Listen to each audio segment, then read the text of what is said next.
नमस्कार प्रिय मित्रों, आप सबका फिर से एक नई और ज्ञानवर्धक कहानी में स्वागत है। इस कहानी के माध्यम से आप यह जानेंगे कि कौन से वह चार काम होते हैं जिसको करने वाली स्त्रियां चरित्रहीन मानी जाती हैं। कौन से वह चार कार्य जो स्त्री करती है वह अपने पति से धोखा करती है और अपने घर के मान मर्यादा का अपने ही हाथों से नाश कर देती है। तो चलिए एक छोटी सी कहानी के माध्यम से हम यह जानते हैं कि वह कौन से कार्य हैं जो किसी भी स्त्री को नहीं करना चाहिए और अपने मर्यादा को बनाए रखने की हर संभव कोशिश करनी चाहिए। तो चलिए इस कहानी को शुरू करते हैं। एक नगर में एक साहूकार रहता था। उस साहूकार की एक पुत्री थी। साहूकार अपनी पुत्री से बहुत ही ज़्यादा प्रेम करता था। धीरे धीरे साहूकार की पुत्री बड़ी होने लगी।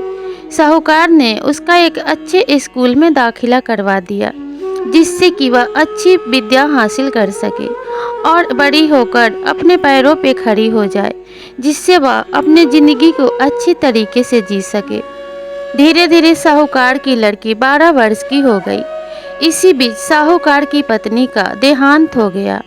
अब साहूकार के घर में सिर्फ उसकी पुत्री और साहूकार रहा करते थे। साहूकार अपने पुत्री को बहुत ही ज़्यादा प्रेम किया करता था, क्योंकि उसका इस दुनिया में अपने पुत्री के सिवा और कोई नहीं था। साहूकार अपने पुत्री के प्रेम में इतना मगन हो गया कि वह कभी अपने पुत्री को डांटा नहीं करता, किसी भी चीज़ के लिए मना नहीं किया करता था। इसी तरीके से साहूकार की पुत्री हर चीज़ में जिद्दी हो गई और वही करती जो उसका मन करता। वह किसी भी बात में रोक टोक भी पसंद नहीं करती थी। इसी तरीके से साहूकार की पुत्री ने अपनी पढ़ाई भी पूरी कर ली। अब वह 18 वर्ष की हो चुकी थी। साहूकार ने सोचा कि मेरी पुत्री युवा हो गई है और मेरे घर में सिर्फ मैं और मेरी पुत्री ही रहते हैं, लेकिन अब इसका जिम्मेवारी मुझे ही उठाना होगा क्योंकि इसकी माता नहीं है। इसे सही गलत का फर्क भी मुझे ही समझाना होगा और उचित समय देखकर मुझे इसका उचित घर में विवाह भी करना होगा, क्योंकि हर पिता को यह चाहिए कि अपने पुत्री का उचित समय पे विवाह कर दें। यही सोचते हुए साहूकार ने अपने पुत्री के लिए रिश्ता ढूंढना शुरू कर दिया। एक दिन उसे एक नगर में बहुत ही गुणी और अच्छा लड़का मिला जो कि उसी के बिरादरी का था और वह भी एक सेठ का लड़का था और बहुत ही धनी परिवार से था। साहूकार ने सोचा कि मेरी तो एक ही पुत्री है, मैं इसके शादी में जी भर के खर्च करूंगा।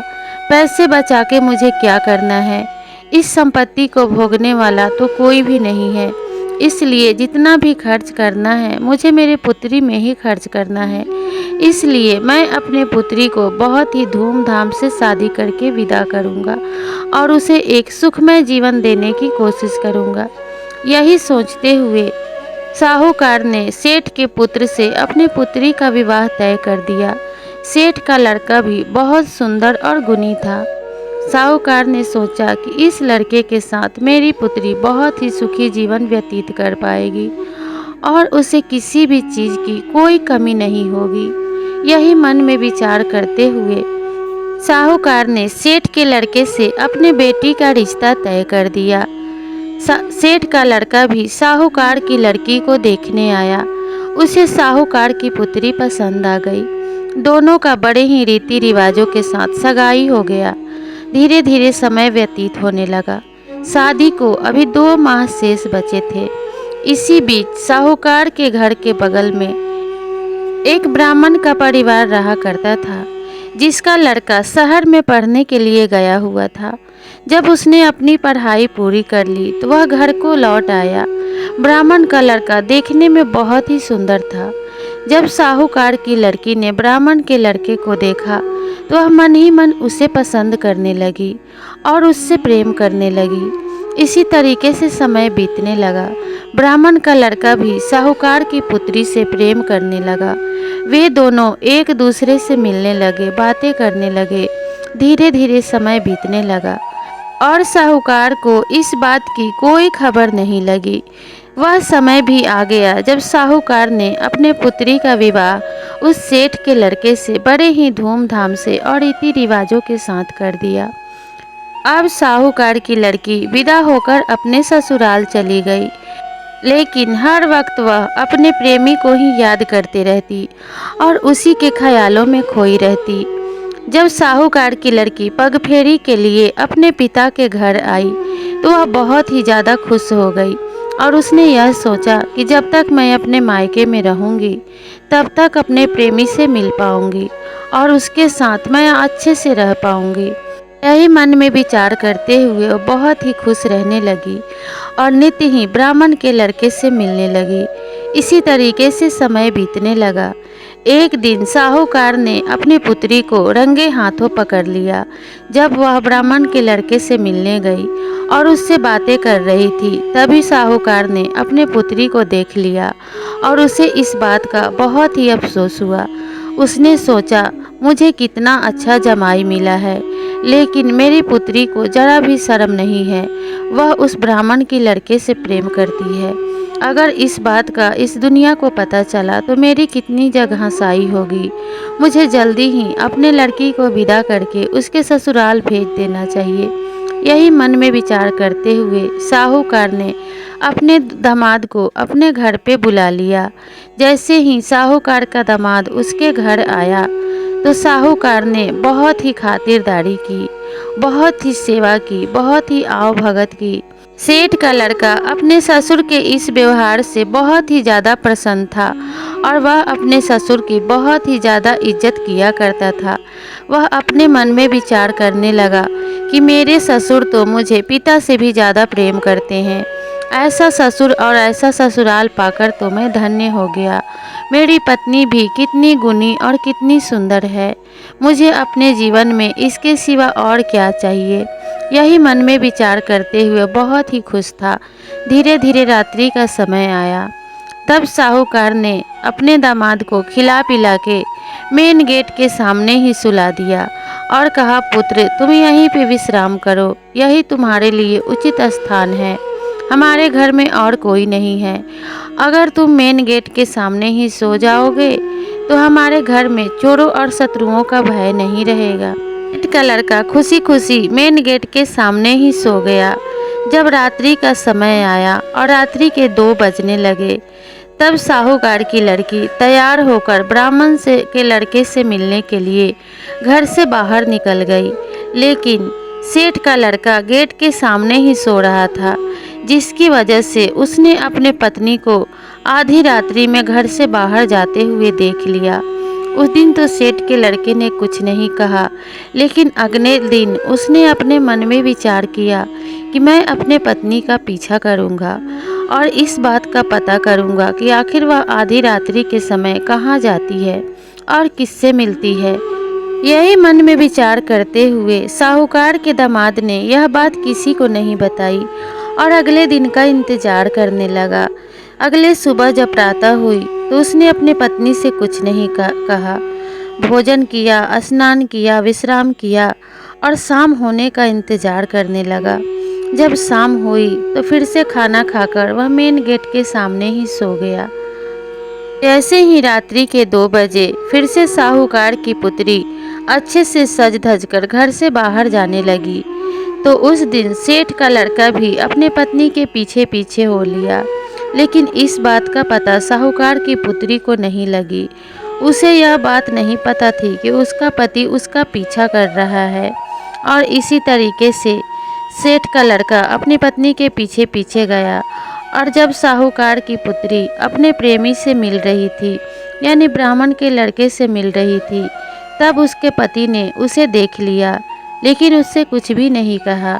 वह चुपचाप अपने घर को लौट आया और वहां जाकर फिर से सो गया। जब साहूकार की लड़की अपने घर को लौट कर आई, तब भी सेठ के लड़के ने अपने पत्नी से कुछ भी नहीं कहा और प्रातः होने का इंतजार करने लगा। अगले दिन जब सुबह हुई तो साहूकार ने अपने पुत्री को अपने दामाद के साथ विदा कर दिया।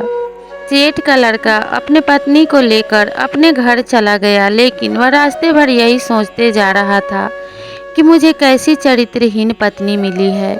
पूरी जिंदगी मैं इसके साथ किस प्रकार से बिताऊंगा। पता नहीं यह मेरे साथ कितना छल करेगी। लेकिन यही मन में विचार करते हुए वह अपने पत्नी को घर ले गया और उससे कुछ भी नहीं बताया। धीरे धीरे समय व्यतीत होने लगा। एक दिन सेठ के लड़के ने अपने मन में विचार किया कि हो सकता है कि मेरी पत्नी का हृदय परिवर्तन हो गया हो। मुझे इसकी परीक्षा लेनी चाहिए। हो सकता है कि मेरी पत्नी मुझसे प्रेम करने लगी हो और अपने प्रेमी को भूल गई हो। यही मन में विचार करते हुए सेठ के लड़के ने एक भिखारी का रूप धारण कर लिया, अपने मुंह पे कालिख लगा ली, अपने फटे हुए कपड़े पहन लिए और अपने पैरों में जूते चप्पल कुछ भी धारण नहीं किया और अपने पत्नी के पास जाकर बोला कि मुझे कुछ भिक्षा दे दो, मैं बहुत ही दुखी हूँ, बहुत ही गरीब हूँ। इस पर सेठ की बहू ने कहा कि आपको क्या चाहिए, आपको जो भी चाहिए मुझे बता दो, मैं आपको अवश्य दूंगी। इस पर सेठ के लड़के ने कहा कि मुझे ना तो अन्न चाहिए और ना ही धन चाहिए। जो तुम्हारे गले में यह मंगलसूत्र पड़ा है मुझे वही दे दो, इसी से मेरी गरीबी दूर हो जाएगी। यह सोने का मंगलसूत्र मैं बेच दूंगा तो मेरा कुछ दिनों तक गुजारा हो जाएगा। तुम मुझे यह दे दो। लेकिन जो भी स्त्री अपने पति से बहुत ज़्यादा प्रेम करती है वह अपने मंगलसूत्र को अपने से अलग कभी नहीं कर सकती। इसलिए मुझे नहीं लगता कि तुम मुझे यह मंगलसूत्र दे पाओगी, इसलिए मैं यहाँ से जा रहा हूँ। इस पर सेठ की बहू ने कहा कि रुक जाओ, मैं तुम्हें यह मंगलसूत्र अवश्य दे देती हूँ, क्योंकि तुम्हारी इस गरीबी हालत को देखकर मुझे तुम पे बहुत ही ज़्यादा दया आ रही है। यही कहते हुए साहूकार की पुत्री ने अपने गले से मंगलसूत्र उतारकर अपने ही पति के हाथों में दे दिया, जो कि भेष बदलकर उससे मंगलसूत्र मांगने आया था। सेठ का लड़का उस मंगलसूत्र को लेकर चला गया और जाकर अपने असली भेष में आ गया और उस मंगलसूत्र को अपने ही जेब में रखकर अपने पत्नी के पास गया और उसके गले को देखकर बोला कि प्रिय, तुम्हारे गले का मंगलसूत्र कहाँ है? कहीं तुमने उस मंगलसूत्र को गंवा तो नहीं दिया? इस पर साहूकार की पुत्री बोली कि नहीं स्वामी, वह मंगलसूत्र काम करते वक्त गुम हो गया है और मुझसे पता नहीं कहाँ गिर गया है, इसलिए वह मंगलसूत्र मेरे पास नहीं है। जब सेठ के लड़के ने अपनी पत्नी की ऐसी बातें सुनी तो अपने जेब से वह मंगलसूत्र निकालकर अपने पत्नी के हाथों में रख दिया और बोला कि यह कहीं वही तो मंगलसूत्र नहीं है। इस पर साहूकार की पुत्री हड़बड़ा गई और अपनी नजरें नीचे झुका ली और बोली कि आपको यह कहाँ से मिला? पता नहीं कहाँ गुम हो गया था। इस पर सेठ के लड़के ने कहा कि इतना झूठ क्यों बोल रही हो? तुम्हें यह शोभा नहीं देता। अपने पति से इतना ज़्यादा छल किसी भी स्त्री को शोभा नहीं देता कि मैं ही भिखारी का भेष बदलकर तुम्हारे पास आया था और तुम्हारे प्रेम की परीक्षा लेना चाहता था कि तुम मुझसे प्रेम करती हो या नहीं और अपने सुहाग को निशानी को अपने से अलग भी करती हो या नहीं। लेकिन तुमने तो खुशी खुशी इस सुहाग की निशानी को खुद से अलग कर दिया और यह मंगलसूत्र उतार कर तुमने मेरे हाथों में दे दिया। लेकिन वह कोई भिखारी नहीं था, वह मैं ही था और तुम्हारी परीक्षा ले रहा था। और मैं तुम्हारे और उस ब्राह्मण के प्रेम के बारे में भी जानता हूँ। जब मैं तुम्हारे घर पे था और तुम आधी रात्रि के समय उस ब्राह्मण के लड़के से मिलने के लिए जा रही थी, तब भी मैंने तुम्हें रंगे हाथों पकड़ा था। लेकिन मैं तुम्हारे पिता का बहुत ही ज़्यादा सम्मान करता हूँ, इसलिए मैंने किसी से कुछ नहीं कहा। मैंने यही मन में विचार करके अभी तक तुम्हें अपने साथ रखा है कि शायद तुम्हारा हृदय परिवर्तन हो जाए और तुम अपने पति के महत्व को समझने लगो। लेकिन तुम तो अभी भी मुझसे छल कर रही हो, मुझसे झूठ बोल रही हो। भला मैं तुम पे भरोसा किस प्रकार से कर पाऊँगा? यही मन में सोचते हुए उसने अपनी पत्नी को सारी बात बता दी।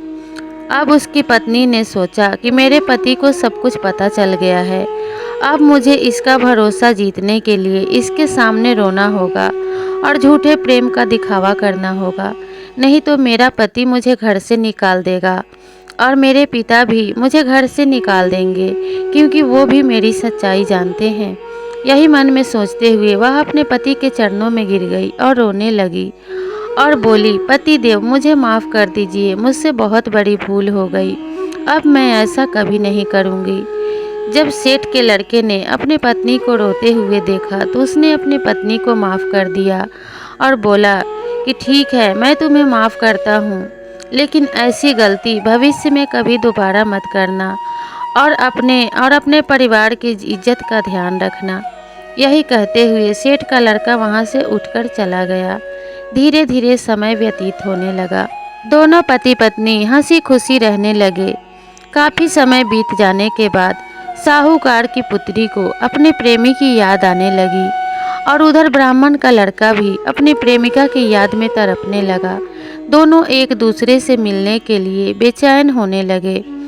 तब ब्राह्मण के लड़के ने सोचा कि साहूकार की पुत्री तो अपने मायके आती नहीं है, इसलिए मुझे ही उससे मिलने उसके ससुराल जाना होगा और मैं भेष बदलकर उससे ज़रूर ही मिल पाऊंगा।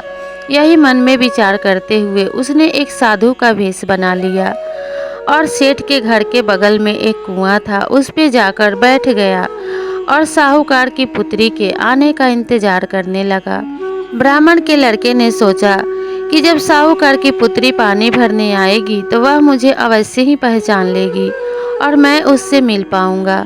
यही मन में विचार करते हुए वह एक साधु का भेष बनाए कुएं के पास ही बैठा रहा। जब साहूकार की पुत्री कुएं पे पानी भरने आई तो उसने तुरंत ही अपने प्रेमी को पहचान लिया और उससे बातें करने लगी और बोली, अब तुम मुझे छोड़कर कहीं मत जाना, क्योंकि मैं तुम्हारे बिना नहीं रह सकती। अब तुम्हें इसी ही नगर में रहना होगा जिससे कि हम रोज रोज मिल पाएं। साहूकार की पुत्री की ऐसी बातें सुनकर ब्राह्मण के लड़के ने कहा कि मैं इस नगर में किस प्रकार रह सकता हूँ। मेरे पास तो रहने के लिए कोई भी जगह नहीं है और खाने के लिए भोजन मुझे कौन देगा। इस पर साहूकार की पुत्री ने कहा कि तुम चिंता मत करो, मैं तुम्हें अपने ही घर में रहने का प्रबंध कर दूंगी, लेकिन इसके लिए मुझे कुछ नाटक करना होगा। तुम थोड़ा सा इंतजार करो और यहीं पे बैठे रहो। और घर जाकर कुएं का पानी गिराकर गिरने का नाटक करते हुए साहूकार की पुत्री जोर जोर से रोने लगी। जब सेठ का लड़का दौड़ कर आया और उसने अपनी पत्नी को नीचे गिरे हुए देखा तो बोला कि क्या हो गया, क्यों तुम उठ नहीं पा रही हो और इतना जोर जोर से क्यों रो रही हो। इस पर साहूकार की पुत्री ने कहा, मेरा पैर फिसल गया जिसके कारण मैं गिर गई हूँ और मेरे पैर में मोच आ गया है। अब मैं उठकर कभी खड़ी नहीं हो पाऊंगी। मेरे पैर में बहुत ही ज़्यादा दर्द है। जब सेठ के लड़के ने अपनी पत्नी की ऐसी बातें सुनी तो वह नगर के सारे वैद्य को एक एक करके बुला लाया, लेकिन साहूकार की पुत्री के पैर में बिल्कुल भी आराम नहीं मिला। वह उठकर खड़ी नहीं हो पाई और जोर जोर से रोती रही। सेठ का लड़का परेशान रहने लगा और मन में विचार करने लगा कि अपने पत्नी के पैर का दर्द मैं कैसे ठीक करूं, और चिंता में कुएं के पास से गुजर ही रहा था कि उस साधु ने कहा, पुत्र, तुम मुझे बहुत ही चिंतित दिखाई पड़ते हो, क्या बात है। इस पर साहूकार के लड़के ने सारी बात बता दी।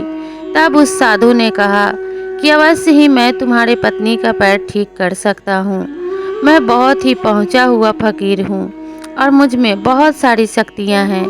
अगर तुम अपने घर में मुझे ले चलो तो मैं अपने मंत्रों की शक्ति से तुम्हारे पत्नी के पैर का दर्द अवश्य ही गायब कर दूंगा। जब सेठ के लड़के ने उस साधु की ऐसी बातें सुनी तो वह उसे तुरंत ही अपने घर ले गया। अब साधु ने मंत्र पढ़ते हुए थोड़ा सा जल लेकर उसके पत्नी के पैरों पे छिड़क दिया। इस पर साहूकार की लड़की चुप हो गई और बोली, मुझे अपने पैरों के दर्द में आराम मिल रहा है। इस पर सेठ का लड़का बहुत ही खुश हो गया और बोला कि साधु महाराज, आप मेरे ही घर पे रुक जाइए। जब तक मेरे पत्नी का पैर पूरी तरीके से ठीक नहीं हो जाता तब तक आप यहीं रहिए, मैं आपके रहने और भोजन का प्रबंध कर दूंगा। इस पर वह साधु बहुत ही खुश हुआ और साहूकार की पुत्री भी बहुत ज़्यादा खुश हो गई। जैसे ही रात्रि का समय होता, साहूकार की पुत्री अपने प्रेमी से मिलने उसके कक्ष में चली जाती। इसी तरीके से समय बीतने लगा और धीरे धीरे उस साहूकार की पुत्री का पैर का दर्द भी ठीक होने लगा, क्योंकि उसके पैर में कोई दर्द नहीं था। वह सिर्फ दर्द होने का नाटक कर रही थी और धीरे धीरे अपने पैर भी ठीक होने का नाटक कर रही थी। इसी तरीके से कुछ दिन बीत गए। एक दिन रात्रि के समय जैसे ही साहूकार की पुत्री अपने प्रेमी के कक्ष में गई, वैसे ही सेठ के लड़के की आंख खुल गई और ढूंढता हुआ वह भी उस कक्ष में चला गया। उस ब्राह्मण के लड़के और अपनी पत्नी को रंगे हाथों पकड़ लिया और दोनों पे बहुत ही ज्यादा क्रोध करने लगा। जब साहूकार की पुत्री ने अपने पति को ऐसे क्रोध करते हुए देखा तो हड़बड़ाहट में अपने हाथों में एक चाकू उठाई और अपने पति पे लगातार वार करने लगी और उसने अपने पति की हत्या कर दी। इस पर ब्राह्मण के लड़के ने कहा, यह तुमने क्या कर दिया? तुम्हें तो अब जेल में डाल दिया जाएगा। अब मैं तुमसे भी कोई रिश्ता नहीं रखना चाहता, नहीं तो तुम्हारे वजह से मुझे भी सजा हो सकती है। और इतना कहते हुए वह ब्राह्मण का लड़का वहां से भाग गया। अब साहूकार की पुत्री रोने और पछताने के सिवा कर ही क्या सकती थी। उसने अपने ही हाथों से अपना संसार उजाड़ दिया था और अपने ही हाथों से अपने पति की हत्या कर दी थी और अपनी बसी बसाई गृहस्थी में उसने आग लगा दी थी। इसीलिए कहा जाता है कि कोई भी चरित्रहीन स्त्री अपने पति को अपने हाथों से मार सकती है और अपने आंखों के सामने अपने पति की हत्या होते भी देख सकती है। अब हम यह जानेंगे कि वह कौन से स्त्रियों के 4 लक्षण होते हैं जिससे हमें यह पता चलता है कि वह स्त्री चरित्रहीन है। पहला काम, जो स्त्री विवाह के बाद भी अपने पति के सिवा किसी पराये मर्द से संबंध रखती है या किसी अन्य पुरुष से संबंध बनाती है, वह स्त्री चरित्रहीन होती है और वह अपने कुल के मर्यादा को कलंकित कर देती है। इसलिए किसी भी स्त्री को विवाह के बाद किसी और मर्द से संबंध नहीं रखना चाहिए। जो स्त्री ऐसा करती है उसे अपने पति के प्राणों का भी कोई मोह नहीं होता और वह स्त्री अपने पति की मृत्यु अपने आंखों के सामने हंसते हंसते देख सकती है या फिर अपने पति की मृत्यु अपने हाथों से ही कर सकती है। इसलिए ऐसी स्त्रियां किसी की सगी नहीं होती हैं। प्रिय मित्रों, जो स्त्री अपने पति से झूठ बोलती है या अपने पति से हर बात छिपाती है या फिर अपने पति का सम्मान नहीं करती है, वो स्त्री भी चरित्रहीन होती है, क्योंकि पति पत्नी के बीच कोई भी भेद नहीं होना चाहिए। जो भी स्त्री अपने पति से बातों को छिपाना शुरू कर देती है, वह अपने पति से कुछ भी छिपा सकती है और बड़ा से बड़ा झूठ बोल सकती है और वह अपने पति से बड़ा छल कर सकती है। इसलिए ऐसी स्त्रियां भी चरित्रहीन मानी जाती हैं। प्रिय मित्रों, तीसरा काम, जो स्त्री अपने ही पति के सामने किसी पर पुरुष की बड़ाई करती है या फिर उसके ख्यालों में खोई रहती है, वह स्त्री भी चरित्रहीन मानी जाती है, क्योंकि अपने पति के सामने दूसरे पुरुष की बड़ाई करना किसी भी पतिव्रता स्त्री को शोभा नहीं देती है, क्योंकि दूसरे की बड़ाई करने से अपने पति की मर्यादा धूमिल होती है और उसके मान सम्मान में कमी आती है। इसलिए किसी भी स्त्री को अपने पति के सामने किसी और पुरुष की बड़ाई नहीं करनी चाहिए। प्रिय मित्रों, जो भी स्त्री अपने पति की हर बात को काटती है और उनके हर बात को अमान्य करती है और अपने पति से छिपा के हर जगह जाती फिरती है और कोई भी बात अपने पति से नहीं बताती है, ऐसी स्त्री भी चरित्रहीन मानी जाती है। और ऐसी स्त्रियां अपने पति का कभी भी साथ नहीं निभाती हैं, क्योंकि उन्हें अपनी मनमानी करने की आदत पड़ जाती है। इसलिए प्रिय मित्रों, ये 4 काम करने वाली स्त्रियां 100% चरित्रहीन मानी जाती हैं। इसलिए ऐसी स्त्रियों से कुल की मर्यादा धूमिल होती है और पति के मान सम्मान में भी कमी आती है। इसलिए हर एक स्त्री को इन कार्यों को करने से बचना चाहिए। कहानी अच्छी लगी हो तो लाइक, शेयर और सब्सक्राइब ज़रूर करें।